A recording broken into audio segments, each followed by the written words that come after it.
Welcome, my children! Not even the 10th anniversary of the Longbox can dull our love of horror anthologies. So let us once again see the book that is opened by the skeleton hand. Our first on-cover story is The Waters of Doom. Roy and his sister Nina are in a plane on their way to Mexico City and admire the forest beneath them.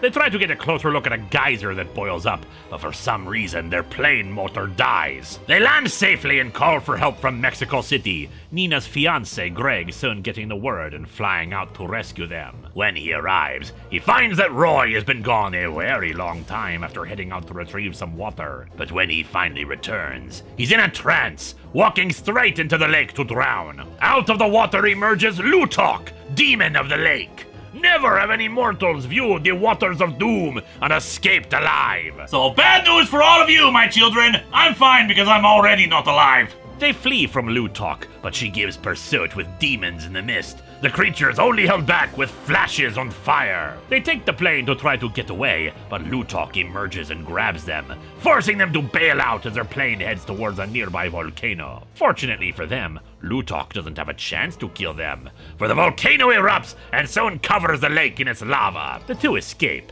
thinking that the evil of this place is ended forever. Ah, but while the evil there may be gone, there are many more evils to behold, like we see in the next tale, Terror in Black Hollow. Elsa and Dawn are on a restful walk through the woods when Dawn suggests they go towards the place everyone is afraid of, Black Hollow. Elsa thinks they should avoid it. Legend has it that 70 years ago, the strange house of Black Hollow Hall stood when a blind man named Belford wandered into the house. At midnight, the house collapsed, and Belford was never seen again. Dawn decides to disprove the story by going up there and seeing if there are any ruins. And indeed there are! And Belford is there, now an old man who begs them to lead him away from the place. If he dies on the grounds, he's stuck in the lair of the evil one. Unfortunately, he then trips and falls over to his death. Man survived 70 years in the ruins of an old building while blind and died thanks to tripping.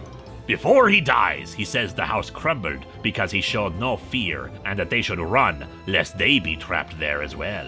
But all too soon, the ruins of the house reassemble themselves and the dead body of Belford rises up and re-enters the house. They follow, meeting the evil one himself. Elsa faints at the sight of the creature, the evil one explaining that it has been luring humans into the house for centuries so they can die of terror. One can survive until midnight, and then the house will collapse. Dawn says he's not afraid, but the evil one just says there's enough to terrify them both until they're dead. He carries Elsa off, but soon discovers her body has aged rapidly. Dawn ends up descending into the vault of the dead, discovering several mummified bodies that talk about the breath of the two humans ending the atmosphere of the place. And Dawn realizes by their words that Elsa is still alive, the rapid aging merely an illusion to try to scare him.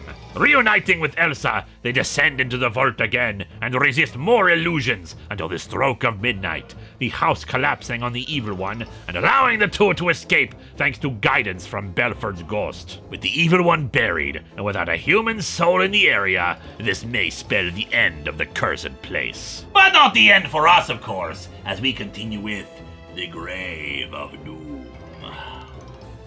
Is that located next to the Waters of Doom from the first story? A couple named Tom and Jean say their goodnights for the evening. They'll have a ritual where they shine lights at each other at a certain point to ensure everything's okay. As Tom drives away, Jean is confronted by a strange man seeming to emerge from a shadow. The man reveals himself to be a werewolf, but a very particular kind. One that gains life from the psychic force of its victims. Or so he wears a Speedo for some reason, go figure. Tom returns when he fails to see the signal, and we learn that the werewolf can even turn incorporeal.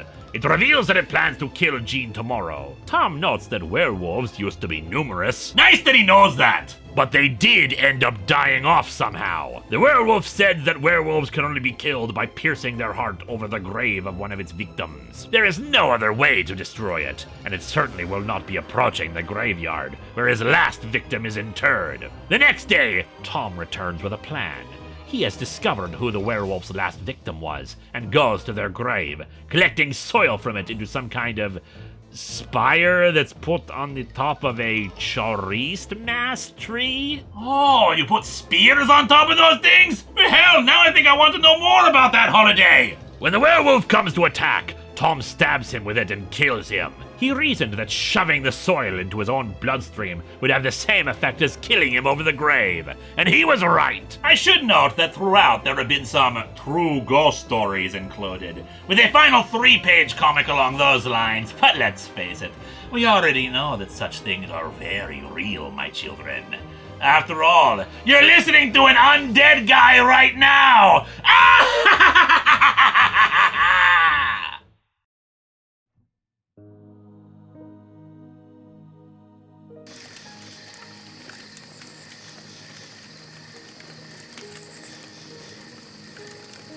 It's easy to forget as technology advances and media changes that radio was once upon a time the most dominant form of media out there.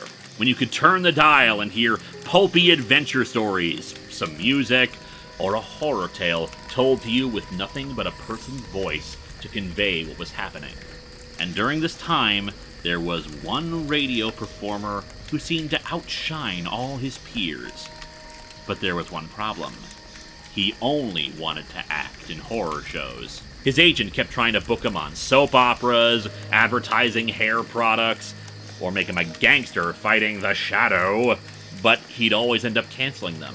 "If it ain't a spook show, I don't want nothing to do with it," he'd say. His agent was frustrated, but accommodated, until he was offered a new gig as the host and head writer of a radio horror anthology series.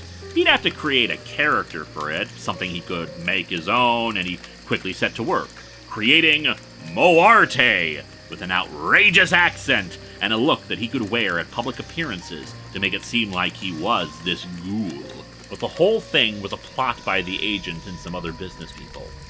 The plan was to burn down everything related to the show after only the first airing, collect a ton of insurance money from the arson. What they didn't know was that night, the radio star was staying late to write some stories and record a few promos, and the fire took him. But the dead have a habit of coming back when they are wronged so severely. And while he planned to take his revenge, fate has a terrible sense of irony. It seems that before he could take his ghostly revenge, all the men themselves befell tragic accidents. Purely coincidental, but they were all dead, and he was without a purpose.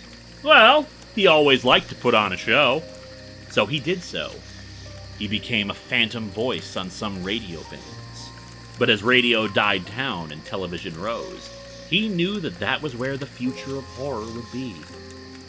So he performed his show on forgotten, inaccessible TV channels. And then he enjoyed books, movies, all these other mediums where he could host horror stories. And now he's enjoying the internet, new media, and streaming video. And he'd be happy to tell you about comic books just as much as the old radio plays he was in.